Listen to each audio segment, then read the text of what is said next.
এই আয়তক্ষেত্রকে কি আমরা সামান্তরিক বলতে পারবো কিনা এইটা, তার মানে এইটার ক্ষেত্রফল আমরা লিখবো, লিখে যদি সামান্তরিকের ক্ষেত্রফল পেয়ে যাই তাহলে বলবো হ্যাঁ আয়তক্ষেত্রকে সামান্তরিক বলা যাবে। তাহলে চলো, তাহলে এইটা কি আয়তক্ষেত্র, কিন্তু আমরা মনে করে নিচ্ছি যে আয়ত একটা সামান্তরিক, তার মানে এটাই সামান্তরিক। তাহলে সামান্তরিকের ক্ষেত্রফল এখানে অ্যাপ্লাই করব। সামান্তরিকের ক্ষেত্রফল কি আমরা জানি, ভূমি গুণ উচ্চতা, ভূমি গুণ উচ্চতা। দেখো তো এখানে ভূমি কি আছে, এটা যদি ভূমি চিন্তা করি তাহলে এটা কিন্তু উচ্চতা, কারণ এখানে 90 ডিগ্রি কোণ, উচ্চতার মান কত আছে বি, তাহলে এ গুণ বি, এই যে এ বি। বলেন তো যখন আয়তক্ষেত্র চিন্তা করবেন, যখন আয়তক্ষেত্র চিন্তা করবেন তখন এইটা কি, এইটা হচ্ছে দৈর্ঘ্য আর এটা কি প্রস্থ।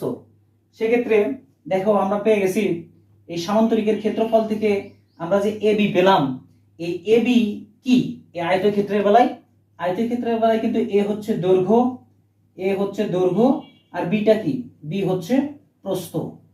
ঠিক আছে, তাহলে কিন্তু দেখো সামান্তরিকের ক্ষেত্রফল লিখেছিলাম ভূমি গুণ উচ্চতা, এখান থেকে ফাইনালি আমরা পেলাম দৈর্ঘ্য গুণ প্রস্থ।